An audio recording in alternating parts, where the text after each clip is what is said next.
Fritzy said Reggie Miller is going to be all over the map. He said, warn Dan, I'm going to be all over the map today with my topics. All right, Reg, you decide where you want to go. Number one. Okay. I'm loving today because it's Bruin Day. Okay, so for me to be the last Bruin on your show today is very honored to be with Coach Neuheisel and my good friend Toy Aikman. So, number one, thank you for having Bruin Day, Bruin Tuesday Day. Number two, over Fritzy's shoulder, I need that shirt. Which one? By Coach Mora. I don't give a rat. I need that shirt. So whomever made that, please send Reggie Miller, extra large, to the Dan Patrick Show. Dan Patrick will forward it to me. Okay, we'll get it. Okay, number three. Okay. I loved all my Christmas cards from you.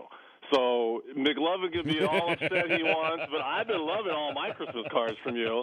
So thank you very much. I love seeing the whole Patrick clan. Thank you. So thank you very much. Yep. I mean, even at the times when I wasn't on the show, I still got Christmas cards from you. So for my Danettes, in particularly McLovin, suck it, baby. Suck it. Do you send out Christmas cards? I do not. Okay. What Christmas card do you get that might surprise us? Who sends you one? I don't actually get a lot. I don't give a lot, and I don't get a lot. I lead a very nondescript life, Daniel. So, like Ron Artest or I would love a Christmas card from Ron Artest. I mean, because you really don't know what you're going to get. I would love a Christmas card from my former teammate. I was listening to Dan Lebitard's show, and he had Chauncey Billups on and Steven Jackson, and they were talking about the anniversary of the brawl in the palace, malice in the palace. And Chauncey Billups said that Ron Artest didn't want to fight Ben Wallace, so he was lying down on the scorer's table, and then somebody threw the cup, and then he got into the altercation there. And so Steven Jackson and Chauncey Billups were both giving their side of the story with Ben Wallace and Ron Artest. Now, you got got suspended for a game for leaving the bench for the that fight? And let me clarify a lot of things. Okay. It wasn't that Ron Artest did not want to fight Ben Wallace, because no one ever fights. Everyone always gets in between. If they really wanted to fight, then it would have happened after the game in the back locker room or something. So no one was going to fight. Ron was laying on the extension, the backboard extension. I was calming Ron down with my hand, saying, it's all good, big fella. They'll handle it. That's when the officials were talking. At the corner of my left eye, in super slow motion that you see on NBC TV on that camera above, I saw the red cup coming towards us. I wish I could have hit it out of the air before it hit Ron, because as soon as it hit Ron, he turned into Lou Ferrigno and turned green and went Hulk, and that's when he went into the stands. My initial reaction was to grab Ron, but he threw me off like a little rag doll, and I followed him into the stands.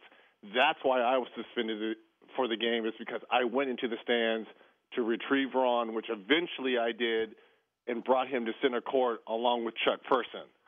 All hell had broken loose by then, though. Did you get punched in the stands?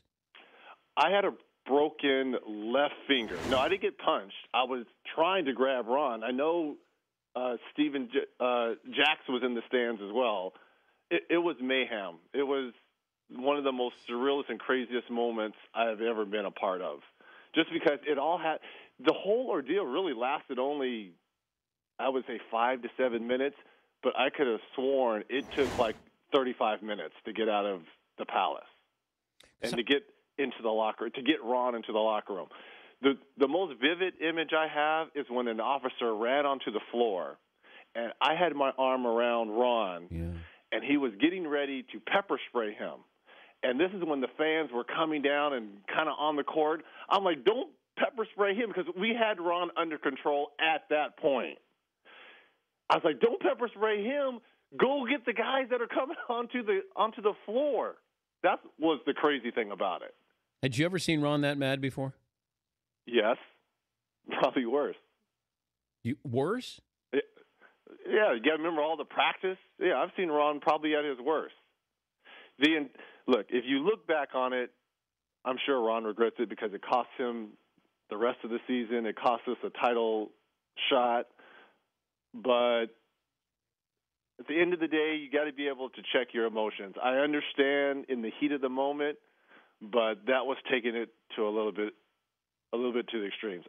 I didn't think all the punishments were fair from the Pistons sides and our sides. I thought we got penalized a lot worse than the Detroit Pistons, but you can't cry over spoiled milk now. Is Ben Wallace a tough guy? Yeah, he's a tough guy. I'd walk down an alley with him. I always heard Oakley was the baddest dude in the NBA. Yeah, he'd be front and center, along with my Davis boys. So he's not fake tough. There's a lot of guys that are fake tough. Charles Oakley is not fake tough. Who was fake tough?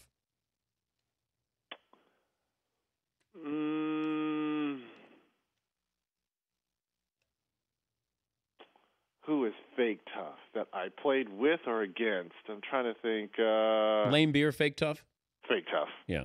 But he's surrounded by Rick Mahorn. Yeah. Not fake tough. Not fake tough. Why was Oakley such a badass, though? He didn't care. See, when you get guys that don't care, then those are the kind of guys you want to go to war with. Oakley didn't care. Man. Well, he was Jordan's bodyguard there for a while, too. And a damn near great Kevin Costner. That's the kind of Kevin Costner you like because he didn't care. Wait. What do you mean? When Kevin Costner? Yeah, bodyguard. Bodyguard. Come on, stay with me. I told you all over the place. Okay, all right. All over the place. Okay, so Jordan was Whitney Houston. Exactly. Yes. I don't mean that in a bad way, but when we talk about the bodyguard. I didn't think so. Yeah. The 6-7 Cavaliers, that record means what? Nothing. You're okay. I'm okay, sorta, kinda. There's red flags. I don't like what they do at the defensive end. Oh, man, they're terrible. They're terrible. Yeah. And if you're going to continue to start Sean Marion and Anderson Varejao, great guys, but you could have started them 10 years ago. They're different players now because both are not offensive threats, so it's clogging down the offensive end. I like Deion Waiters and Tristan Thompson, but they have terrible habits as young players. So I understand the predicament that head coach Dave Blatt is in, who is, I'm sure a lot of people are like, who is this guy in the system? He was supposed to be some offensive genius coming into the NBA, and everyone's scratching their head. So it's only 13 games. I'm not too worried yet. There's a lot of time for them to work things out, but they've got to get better at the defensive end because this team is terrible. Kobe said recently that he would have never taken, he doesn't believe in the hometown discount. What does he mean by that? He's not going to take less to help the team get better? Well, it's funny because players are always asked from general managers and the pressure from the fans saying we should take less so the owners can pocket more. I just saw a franchise sell for $2 billion. The TV licensing deal just went to $12 billion. So the owners are pocketing a lot of money, but you're asking these players to take less because of the collective bargaining agreement. That's where Kobe's coming from. Why should we take less? Why don't the owners take less? Or why don't you guys go into the black and go over the agreement to sign players? Why do we have to take less? Why is it always the players? Why are you putting the pressure from a fan base telling us to take less? And on the flip side, that's why Kobe's in his predicament. Instead of taking 25, if Mitch Kupchak would have offered Kobe $40 million, 20 each year for those 2 years, and left that $5 million on the table to go out and sign players, you would probably get better players for the Lakers. I see both sides. But don't always ask the players to take the cut.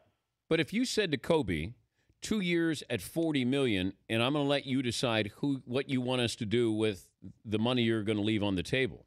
I think he takes that. Hold on. Let me backtrack that. Okay. You don't think they're telling Kobe already who they want to get? No, that Kobe gets a chance to say. At 25, at 20, at 15, don't you think Kobe would have that say either which way? You don't think he had that say at $25 million? I don't know, but this way you're saying with that money you're leaving, we're going to let you decide what you want. So you actually see that money being put to use by us. But I don't know if you think he's actually. Bottom line, was someone holding a gun to Mitch Kupchak and Jim Buss and saying you have to give Kobe Bryant $25 million? No. Okay. So why is this Kobe's fault? Well, I think people are saying that Kobe should know like the Spurs did, and I think that's where people are saying, well, why didn't you do what the Spurs did? But totally different because those guys all bought into the system. Yeah. They've all bought in. That's how the Spurs do it, and it's very unique. It's very unique how New England does it. Those are probably two franchises that do things totally different than any other organization. By the way, congrats to your Bruins beating USC. I want that shirt. Okay, I'll get the shirt. Bring me that shirt because look, and everyone's piling on, you guys haven't won anything. We are not a football school, people. We are a basketball school. So when Andy Enfield and the Trojans in basketball beat down the Bruins 3 years straight, that's the equivalent of us winning 3 in a row in football. We're not a football school. We're a basketball school. What game do you have this week? I am off, baby. Turkey. We're celebrating turkey. We're celebrating turkey. Who's making it? Oh, I'm going out to the Four Seasons. Oh. I know, right? Come on. No wonder, You have a date? No, come on, man. Wait, I'm going to go. Actually, I'm going to go family and friends. Oh, okay. Family and friends. All right. Yeah. Happy Thanksgiving, Reg. Happy Turkey Day. And Dennis, please don't fight over the big leg, okay? All right? Don't fight over the big leg. McLovin, I love you, but don't be upset because I've gotten Christmas cards and you haven't.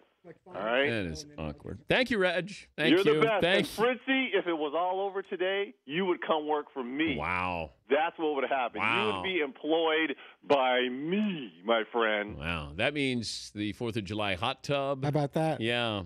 Nice. It's on, baby. I'm ready. You bring me my grapes and you fan me down. That's your topic. Bring me my grapes and fan me down. Thank you, Reg. You guys are the best. That's Reggie Miller.